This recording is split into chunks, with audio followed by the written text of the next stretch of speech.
Welcome to the Late Night Race Review.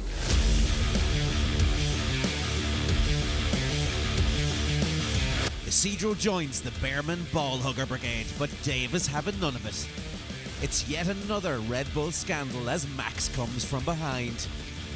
Norris is a bit premature but doesn't suffer the consequences. And K-Mag shows his Viking spirit as he gets a point for Haas. It's the Saudi Arabian Grand Prix. As always, we wrap things up with a look at our predictions game. And don't forget to support the podcast by hitting those like, follow and subscribe buttons. Welcome back to the award-winning... Oh, no, wait, that's not us. Welcome back to the Late Night Race Review. And on a week where there was a valiant Viking defence rescuing points for Haas and two Australians on opposite poles of the grid. Dave, Isidro, are we on the Bearman hype train? Dave, go on, tell me. Oh God, I'm gonna be hated. I'm gonna be hated because there was such a big support from. No, I'm not. I'm absolutely. I hate this. I hate it. I hate when people just get all fucking soppy over a new rookie driver coming in doing well in a car that's a Ferrari. I know. No, sorry. No. You're not a British Bearman bum boy then, no? I'm not. No. I'm going to hold back on that one. Isidro, was it fantastic to see a bit of a change from the usual boredom? Yes. For more boredom? No. The race itself, if you remove the Red Bull from the equation, so you just see the race from the third place down, it was a great race. There was good battles between the McLaren and the Mercedes, and the back of the line teams between the Williams, Alpine, the Haas. So that part was a good race. If you just remove the Red Bull. Dave is having an absolute stroke on the end of the line. Go, Dave. We are going to be on such different... I thought it was from... There was... No, we're going to get into the moments that were interesting, but largely, even if you remove the Red Bulls, I thought the race was awful. Like, it was... You have to remove the Red Bulls. Yeah, that's what I'm saying. Even if we forgot about Perez and Max up front, like, everything from Leclerc down, other than K-Mag fucking holding up the show, Hamilton holding up Piastri, and then Norris and Hamilton trying to have a little bit of battle at the end. Like it was another snooze. All right, I'm not gonna. Right. Let's not wreck the podcast. Yeah, no. You're ruining all of your predictions today. Come here to me. I'll start with Isidro because Dave's in a mood. Get the two Red Bulls out of the way. Was there anything of note here? It's starting to get so boring watching these two guys just be streaks ahead of everyone. There was a good thing about it. Seems that the Ferraris, they are doing very well. Except the tire management, I think that was one of the things that they raised, that they reduced the distance from the Red Bulls from last week, but the tire degradation is their main problem. And the fact that they had the rookie scoring points was also a good thing this weekend. Bear in mind, I know that Dave is not a big fan, but considering that they call a guy that they had 1 hour driving a Ferrari in FP3, then have half an hour in qualification, and then he go to the race and finish P7. That's a very good thing, even if it's a Ferrari. Nevertheless, it was a great race. He didn't have the same experience. He didn't know the car like the other 19 drivers on the race. Yeah, and he still managed to finish on the top 10. So that was one of the highlights of the weekend. I think I had a stroke because I thought the question was about Red Bull. That's what I was about to say. Let's come back to Red Bull, Dave. Your question was about Red Bull, wasn't it? It was. Yeah. Oh, I thought I had a fucking meltdown. I was like, what's going on here? Isidro went off on one. I was going to bring you back, but yeah. I thought ignore the Red Bulls. No, that's cool. Because I have nothing to say about the Red Bulls. Tell me about the Red Bulls. Was there anything? Max found himself behind someone for the first time since he was in bed, probably the night before. But this is the first time he's been behind someone in a long, long time. Dave, was there any hope of Norris holding out? No. I mean, even if there was a safety car that kind of allowed him to make a kind of a cheeky quick pit stop, like he was still not going to hold out. So, yeah, it was just the order of pit stops is the only reason he was out there. But those Red Bulls are just. They're just still so far. This is what you should have been talking about, Isidro. Yeah. They're just so far ahead. And like I said, we said it last week, or I said it last week. It's not just how good the Red Bulls are, but it's also a combination of Max. Like, because we saw obviously that Max and Perez with the 1-2 again this week. But more convincing from Perez this week than it was last week.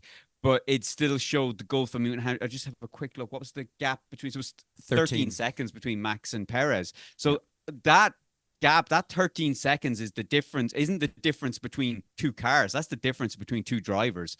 So that shows like Red Bulls can be got at depending on the driver in the car. But a Red Bull with Max Verstappen in it just cannot be touched. Like so... Good luck. Like I said it last week. 2024 is done. Yeah. Trophy goes to Max. The consistency is quite scary, isn't it? How consistent he is week in, week out. Yeah, he's just. I mean, he's just bred for it. Like, I mean, it's just natural. Like, do you know? He's just, and I wouldn't say he's not the you know the way some athletes in any sport, like they're all in. Their whole life revolves around it, and that's the end of it. I believe before Bahrain or Saudi Arabia? Like he was like literally the night before, I think the race or something, he was live streaming FIFA on Twitch or something like that. So do you know what I mean? Like he still winds down, he still kind of chills out, plays his Xbox or PlayStation, whatever he's playing. He's not up all night, mentally going around the track in his head. He doesn't need to. He's just naturally gifted. I mean, he's obviously trained for it, but he's just one of those drivers. Like it just, he's the Messi, Ronaldo of football. Once in a generation they come along. We had Hamilton, we've had Vettel, we've had obviously in the past, obviously Schumachers, and further we can go further back again. But there's, that's it. That's what we've got, and I suppose we should be thankful that that's what we have in the sport, that we do have someone of that caliber, but it's a bit hard to appreciate it at the moment. I don't think we will all. Max Verstappen fans appreciate it now. Red Bull fans appreciate it now, but I think Formula One as a whole won't appreciate Max Verstappen until he's knocked off his perch or he's retiring or whatever, and then we will look back at how good he actually was or is. So until then, we're all going to just bitch and moan about Max winning every week. But then, like I said, in 20 years' time, we'll look back and go, do you remember that amazing baller that used to fucking play or used to fucking drive for fucking Red Bull? So yeah, that is my opinion on Max Verstappen and Red Bull this weekend. There's nothing more to say. They dominated. Let's move on to Isidro's topic of the day. Let's talk about Ferrari, Isidro. Ready to go. Bring me on to your boys. Leclerc, a very good race. Had he lost P2 and then had to get a nice little overtake. He managed the car very well today, didn't he? Or yesterday even, sorry. Yeah, he was definitely comfortable in the Ferrari this weekend. And like I was saying, apart the tire degradation, overall it was a very good race for him. I mean, he dropped from P2 to P3, but again, there was the Red Bull taking his place, and there was nothing you can do about it. But definitely an improvement from last year to this year. And to this colleague, Bearman, he did the best he could do, get P7 on a car he doesn't know. He only have a few hours of experience. That's the best that Ferrari could expect, getting points. Dave, is it wrong of me to say that probably the most exciting thing was watching Ollie Bearman's dad, watching him race around the track? Like, I loved that. Like, I mean that's a bit more of the romantic side of Formula One or any sport. Like, when you see parents and stuff like that having a bit of a proud moment of their kid out, racing around or playing football or whatever they're doing. So, like, that was great. And I think he did an amazing job. I think, getting 7th on his debut, regardless of whether it was a Ferrari or a Red Bull or whatever he was driving. Like, like you say, he had very limited time to get to grips with the car. I don't even know whether he's done any test running in a Formula One, or what cars he has driven for Ferrari, like older Formula One cars. So I don't know how up to speed he would have been anyway. But yeah, great job. But again, I think driver of the day, no. But a brilliant job from a rookie. Like, I mean, absolutely, absolutely great. I wouldn't take it away. And like I said, what a proud moment for his dad. He'll always be, and Ollie will always be a Formula One or Ferrari driver, regardless of whether he ever gets a full-time seat there. Like, so great moment for him. But Ferrari are still a little bit off the pace. I was going to make the point that more importantly, Ferrari have had 2 consecutive podiums. They look are ready to be somewhat favoured for P2 in the constructors. Would I be right in saying that? Is it just me, or like, no? So in Bahrain, apparently nobody turned up to watch fucking Sainz celebrate. And this week, then they put him in the hospital with an appendicitis. So what are they going to do with him in Australia? Like, yeah, off with his head. Down with him. Right, well, let's look down the field a little bit. We'll talk about our first Australian of the day. We've got a less better performing Australian to talk about a little bit later. But Oscar outscoring Lando Norris for the first time this year, but he also outscored him, I think, in Saudi Arabia last year. This seems to be a decent track for Oscar, Isidro. Yes, Piastri is definitely starting the season in a better shape than Norris. But the car itself, I think it needs more work. We could see that they were not getting the top speed that they had last year. But nevertheless, in this track, I think Piastri did very, very well in that McLaren. And Norris, his start was not that good. I think we could go into the jump start, but even in the race itself, we could see that the McLaren was not the same McLaren as we had in the last few races. That was a rocket ship, but he did a good job considering he was trying to fight Hamilton and still trying to get to Bearman, but no, I think he's happy with the P8 in the final. Yeah. Even though, actually, Dave, I'll let you talk there now in a second, but even though Hamilton at one stage seemed to say that they were in a different league. Sorry, that was Alonso was talking about the McLaren, said that they were in a different league from the Aston Martins. There seems to be a huge gap there. Sorry, that to me or sorry. Oh, yeah. Fuck it, I'll just take it. Yeah. Go for it, man. No, I think this week there was a bit of an improvement from the McLarens last week, but they already said it's going to be 5 races before we see the full potential of the car. Piastri, I mean, great, great finish, 4th. I think though there was more on it. I'll be honest, we'll get to our losers and winners of the day and stuff like that later on, but I think he bottled the overtakes on. Like so basically, obviously with the pit stops and stuff like that, he got stuck behind Lewis Hamilton for a long time, and that held him up to no end. And I thought he had the pace possibly to go out and maybe even catch Leclerc, which for me I thought showed something, considering we're talking about a car that they said we're not going to see the full potential of for 5 more races. So the fact that they were, they're even finishing 4th, I think is something special. Norris just got, I think, kind of, the pit stops, that McLaren is lightning around, and that's what Lewis Hamilton said about how quick it was around the sort of the twisty bits, but it was the straights is where it didn't have that straight line speed. I think Isidro said that as well. Yeah. So. I think McLaren, I think, are on the right track. I think they know what's coming for them in a few races time. I don't think that was an idle comment that they made about we won't see the best of the car for 5 races. I think we're already, even just at Jeddah, we can kind of see that there will be big potential for that car this season. Yeah. Isidro, well, you kind of touched on the Norris thing there. He didn't get any sort of a penalty for that jump start. No, he didn't, and I'm pretty sure that will change for Australia. And the the reason that they get the penalty was that regulations, they say that the sensor needs to be activated, even though everyone saw in the cameras, it's the sensor that dictates. So I'm pretty sure the regulations for Australia will say that either the sensor or the cameras show the jump start, you get the penalty. Mm. So even if the stewards give the penalty for the jump start, McLaren would fight that and win because, well, the sensor never said the jump start, even though we could see in the video regulations only refer to the sensor. So I'm pretty sure FIA is already updating the regulations to prevent that to happen again.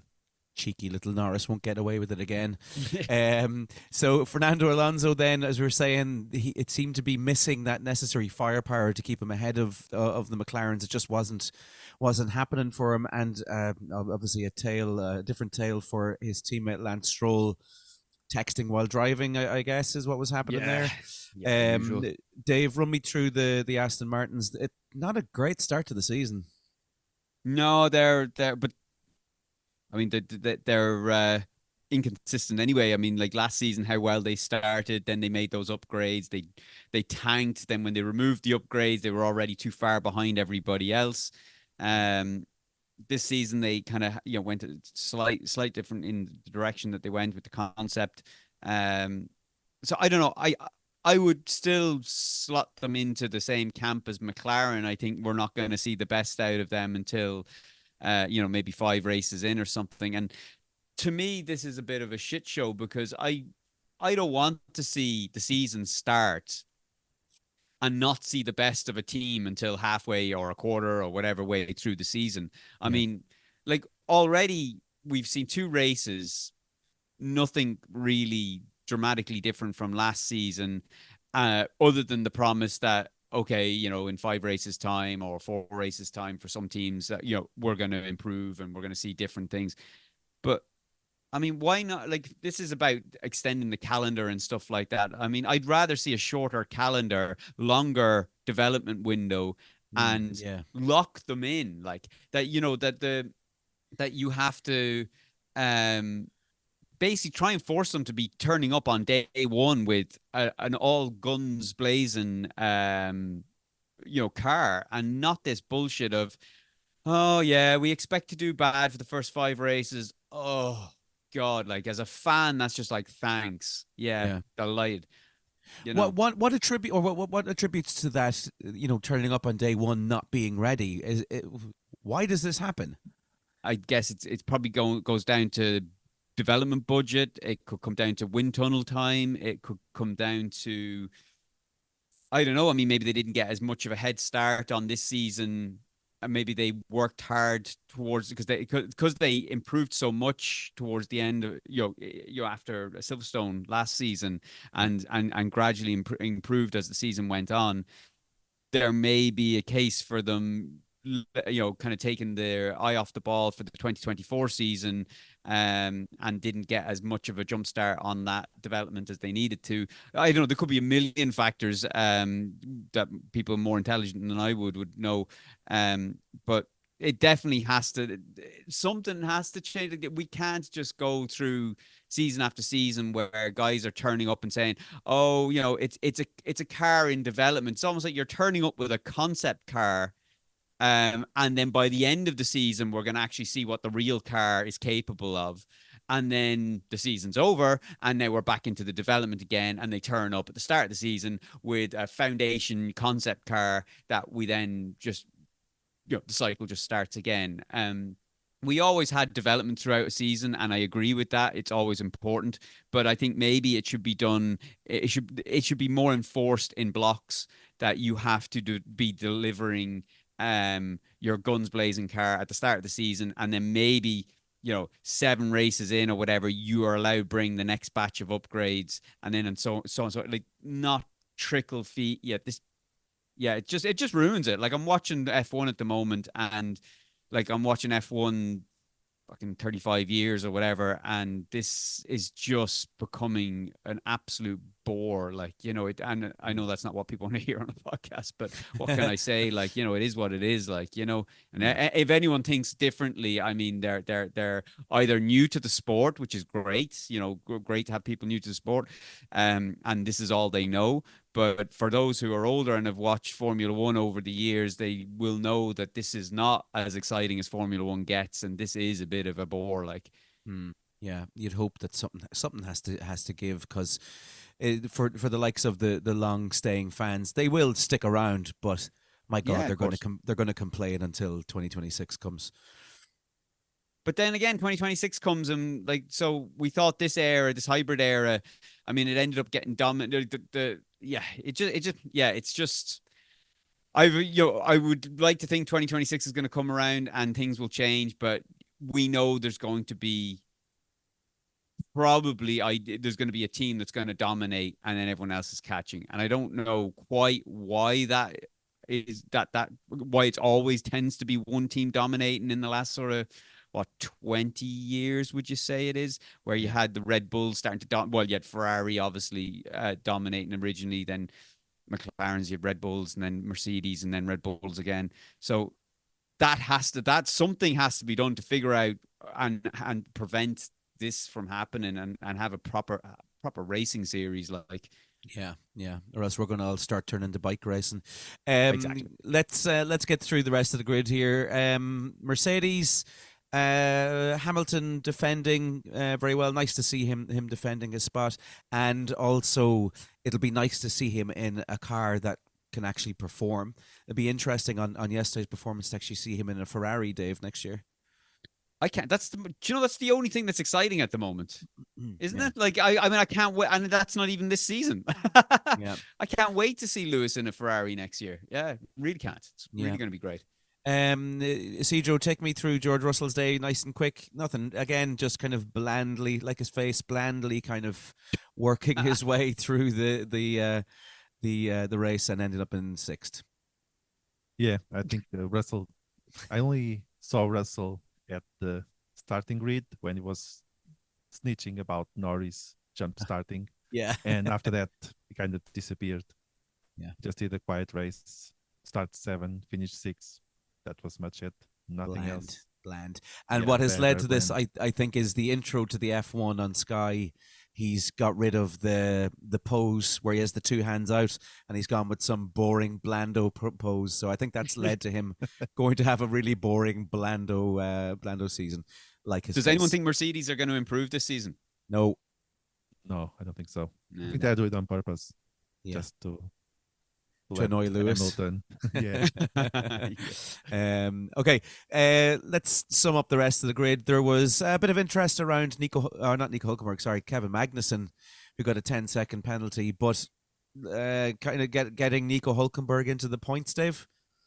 This was the most exciting part of the whole race. Was Kevin Magnussen doing a job. He got penalties out of his hoop, and he decided, I'm going to do a team game here, and I'm going to slow everybody up in the twisty bits where nobody can overtake me. And then I'm going to speed up after that, use all my battery to stop anyone overtaking me. And I'm going to let Hülkenberg get 10th spot to get 1 point. I mean, that is just Haas in a nutshell, getting the dregs from the bottom of the barrel, like the dirty. Okay, I had to hold myself. I mean, if you are a team like Haas, this is the game you should be playing, right? You're not going to compete on pace with the top teams, so you have to play a more clever game. Am I wrong in saying that? No, in this situation, it was 100% right, because they didn't have the pace. I don't think they had the pace. I think if those lads had managed to get past, well, they now haven't said that. It was up to Albon, Ocon, Yuki, all these guys to get past Kevin Magnussen. Like, I mean, it was that was the job. The only thing was that car has decent enough straight line speed, and especially with a fully charged battery.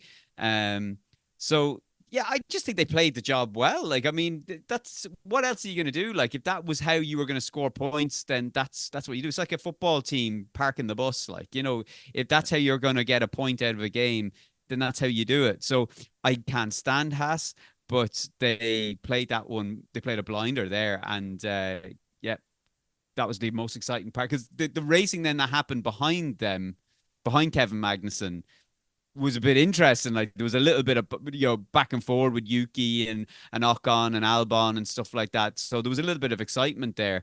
The rest of it was just low tire degradation snooze fest. Right, Isidro, the hand is up. Just on the Tsunoda, it was not back and forth. It was more back and back and back and back and back. Well, there was a little bit of back and forth to start with, and then it went back and back and back. Yeah, it's bad when I think it was. Did it start with Bearman getting by him? He was trying to battle Tsunoda for a little while, and then it started. That was in very early stage of the race, wasn't it? Yeah. Yeah, but it's bad when an 18-year-old coming in who barely has a driving license and has a curfew at bedtime is getting by you in his first F1 race with no experience whatsoever. But anyway, that is Yuki Tsunoda. Can I ask you one more question before we move on? The race to the bottom, is it looking more now like whatever the name of that team is now, Stake F1? And that's going to be. That's just. I think they're just Sauber. That the Stake is just their title sponsor, but it's just Sauber. Oh, okay. So Sauber. I'm pretty sure commentators have all referred to them as Sauber, isn't it? I've seen that. Sure. I thought that was just Ted being Ted, but yeah. Does it look like Sauber are heading towards the bottom spot this year? Yeah, I think Alpine will develop their way out of bottom spot. They're not gonna finish bottom. No. Yeah, Sauber look like they're in trouble already. We're only two races in, but they do look like they're going to be in trouble. Nothing to write home about. Yeah, go on, Isidro. Well, to be fair with Sauber, I think the main problem starts with the pit crew. They screw up Bottas in the first race, and this time they went for Joe. Yeah, true. Yeah, it's a team problem. I don't think the car looks particularly fast either, to be honest. But anyway, that is what it is. And the shine very much taken off. Finally, Danny Ricciardo is. We were all dying to have Danny back, his big smile, and he's a great, great lad. But he's doing feck all, really, isn't he? Doing nothing in that car. Nothing. Like again, let's look at when we talk about, and I always use Williams as an example. When you saw a top driver squeeze something out of a car that's not able for it, like George Russell did with Williams, like Alex Albon does with Williams. That's what I expected from Ricciardo with this RB car, and the AlphaTauri car last season. I expected him to squeeze much, although he did to some extent. He did okay last season, but I still expected more. That you were going to get a top seasoned pro driver, really wring the neck of a lower kind of power car, and give us something exciting. And he's just not. He's going through the motions, and if he's not careful, that could be the end of him. Like I don't see why. And it was supposed to be, remember, Daniel Ricciardo versus Checo Perez for the Red Bull seat, and now it just not a chance. No way. And there's no Yuki going there either. That's no way that's happening. No, Isidro, go. If Helmut Marko's still around during summertime, I'm pretty sure that he would just get Ricciardo out and put Lawson in for the rest of the season. Yeah, it's going that way. Unfortunately, it's going that way. Right, lads, that was the Saudi Arabian Grand Prix. It was the same as the Grand Prix that was before it, and the before that as well. Boring. But before we finish, who's the driver of the day? Who's the loser of the day? Let's not get. Your vote is first now, Dave. So you have to give your opinion. You're leading this race. Oh, okay. So, my driver of the day, which is going against what the official driver of the day was, obviously Ollie Bearman with 48%, 48.3%. Yeah. So and who else was on that list? Lewis Hamilton, Magnussen, Perez, and Norris. Okay, so my driver of the day is Kevin Magnussen. I think he fucking did an absolute baller of a job there, holding up 4 or 5. I think 4 or 5, might even been 6 cars behind him, to allow Nico to get the 1 point for Haas. And for me, I think that was brilliant, absolutely brilliant. Yeah, same as heroics, absolute heroics. It's great to see that, a la Checo Perez a few years ago when Verstappen in inverted commas. That's right. Stole Perez did a blinder on that one. Oh, like, it was class, but it reminded me somewhat of that, except the stakes weren't quite as high. But Kevin Magnussen. Very different between 1 point and a world championship. Well, not for Haas. Well, yeah, there you go. Yeah. Sergio, who's your driver of the day, Zidro? It's Bearman, the kid with just a few hours of experience, jumps into an F1 car. I know someone who's not going to be on the Australian podcast. Boring. Yeah, no. Like on another day, if K-Mag hadn't have done that, I probably would have given it to Bearman, because he's not going to get it again anytime soon. Yeah, no, I have to say, like, he probably would have been my second choice, would have been Ollie Bearman, but I think just given what K-Mag managed and Hulkenberg getting the point, I think it definitely deserves K-Mag. Like, I just don't think you can not give someone who did, drove, did, the tactics like that on the track. You can't not give him the driver of the day just because there's a rookie on the grid who came seventh. Like, I just, you can't just negate the other good work that's done. Anyway. It's just a participation kind of trophy there. Can I just mention, he might actually deserve driver of the day for his surname alone. Stop calling him Bearman. It's Bearman. That is an epic surname. I pronounced it Bearman. No, that's Bearman. Bearman. Bearman. Bearman. Bearman. Yeah, definitely. Are you just making this up? Yes, absolutely. Yeah. Okay, good. I thought he was German by his accent, which the same with Lando Norris is a weird English accent. But Bearman's over the radio, he did sound German or something over the radio. Very I have to strange, say. Just the way he talks or something. I don't know. Very, very strange. Anyway. All right, loser of the day. My loser of the day is there is a few here that could go on the thing, but I'm actually going to go with OscarPiastri because I think there was more to be gotten from that car, and I think he bottled it getting past Hamilton a number of times where he could have made the move stick and he didn't. So I just think on that, not that he had a terrible race or anything like that, but I just think there was maybe the possibility of a podium there in it for him. And I just think the fact that he allowed himself to get held up so much by Hamilton, which isn't a bad thing considering Hamilton's a 7-time world champion, but I'm still going to say that is my loser of the day. He had more to get. I am going to go for probably the obvious choice. I think when Pierre Gasly left AlphaTauri, he envisaged that he was going to put himself in a car that was going to be challenging. El Plan was still in place at this time. He's just so unfortunate, and Alpine have done nothing for him. God help him. I feel sorry for him. I really do, and he's my loser. You know what was wrong with the car? Was it gearbox? I mean, like, they barely got one lap or something, and it was just like, then they called him in. Like, they got him onto the grid. It was kind of given up on him on the formation lap, and then he kind of got halfway around the first lap, and they brought him in then. So just shite from. He's had a tough time because he's an excellent driver, but he's in a shit team there. He really is. Yeah. And they're advertising on Facebook for someone to come and fucking run them. It is what it is. Yeah. God bless. All right, but who's your vote for driver of the day so we can, or not driver of the day, loser of the day? Sorry. Well, it's not one. It's probably a team. The Sauber. Again, you did a team last time, I believe. Yeah, the Sauber pit crew team. They are the loser of the day. They held up this time show, and they screwed up last week as well. So that would make them just losers, not loser of the day. Yeah, I'll be honest. Even if they nailed that pit stop, I think they still would have finished 17th and 18th. Yeah. So I don't know. I'll say the. All right. So between those three votes, are we? What are we? In the interest of not dragging this out, let's just go with yours, Dave. Will we do that? All right. So the race predictions. Where are we at? Saudi Arabia. Ugh. God, it doesn't get any better for me this week. Okay, so I had Max Verstappen P1, and that's it. So I win this week, and that's me now. All right, I had Sainz P2, which obviously he didn't even make the grid, but if we even substitute with Bearman, it's 0 anyway. Perez P3, 0. Scotty.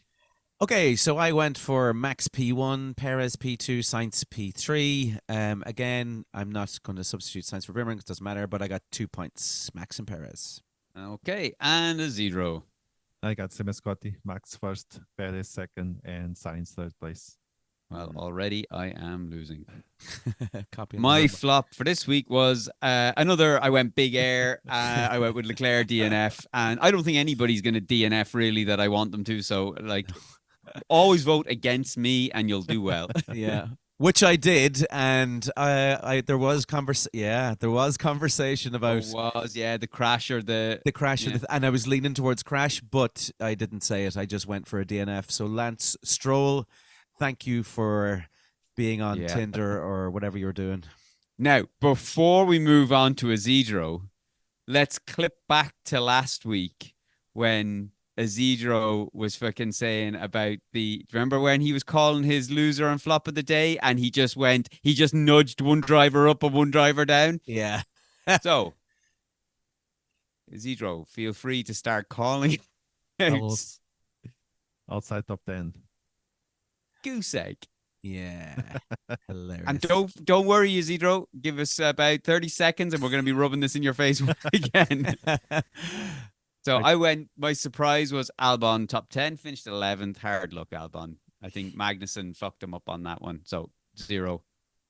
Now, this is the last time that I do this ever in my life. I went for YukiTsunoda inside the top 10, and I'm never doing that again. Yeah, that was absolutely shocking. Yeah, disappointment, Yuki. And then here we go again with Isidro trying to do a little snaky fucking switcheroo on his fucking flop and surprise. So who did you go for surprise? Stroll, top 10. And goose egg. Delighted. I just remember last week we were like, I so hope the opposite happens.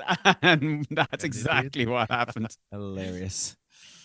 All right. So let's total up the points. Oh, Scotty. Woo! All right. So I got 1 point this week. That leaves me on 2. Scotty, you got 3 points this week. That puts you on 5. And Isidro, you got 2 points. That puts you on 4. That means Scotty is leading the championship this week. Yeah, won't last for long, don't worry. Okay, right. Now on to Australia. What a shit accent, Dave. Australia. Okay, I am going with Max P1. No big air here. Perez P2. And I'm going to go Sainz P3, assuming that he's fully recovered and sitting in a car. Cool. And what happens if he's not? Are you going Bearman then? You have to substitute him in for Bearman P3? Yeah, it would just be Bearman. Yeah, exactly. Okay, so my ones are Max P1, Perez P2. We can just copy and paste that through the season. And then I'm going to go for OscarPiastri P3, just for the crack. I can tell by Isidro's face that he's going to go the same. Oh, Lord. Okay, so I'll just copy and paste it then, Scotty's into Isidro's for the second week in a row. Yeah. I just have good Well, ideas. you might as well just call it out there, Isidro, just for the reference. Max first, Perez second, and Piastri third place. All right. Yeah. Now, my flop. I could go with a Bearman DNS. Does not start. That would be a good one. But no, you can't do that. All right. Well, then my other one is going to be I'm going to play Isidro's game here, and I'm going to go Hulkenberg. What a dick. Yeah, I am really doing this outside top 10. Okay. That is my flop. Okay. Well, in the interest of keeping my lead intact, I am going to go Hulkenberg outside the top 10 too. You're just going to copy me? Yeah. I'm playing a defensive game, Dave. This is battleships we're playing now. All right. It's going to get interesting. All right. Isidro. Hamilton, outside top 10. Ooh, that's a big shout. That's a big shout. Looks like I know who's going to be dropping down the table next week. Hamilton. What's your reasoning for the Hamilton outside top 10? Well, the Mercedes are not that fast, and Sainz is back. So there's a few more places.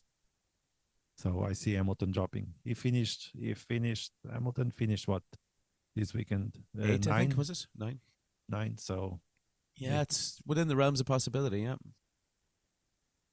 Nice one. Okay. Well, I'm gonna go just for 2 weeks in a row. I'm just gonna give him another fucking stab at the fucking You dick. crack the whip. It's Albon, top 10 finish. He's got to fucking get there one stage.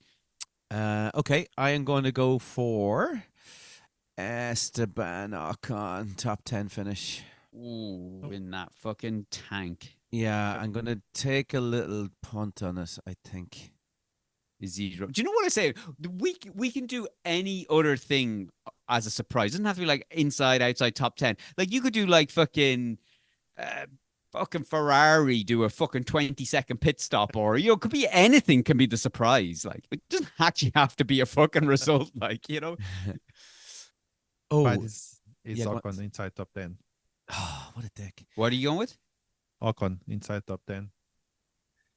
He did well this weekend. He finished 13. Jeez, there's a lot of homework and- copying going on this week and There last is. week. I'm not liking this Alpine now. have 3 weeks to get their If I mechanics in lose order. this season, I'm sending this to the stewards for a review. All right, guys, that's it for this week. Let's hope Australia is going to be a little bit more exciting. Usually it is. Last year it was full of chaos and action. So let's keep the fingers crossed that we have something similar this year round. And I think we're back in 2 weeks' time, is it? I think is Australia. Yeah. So until then.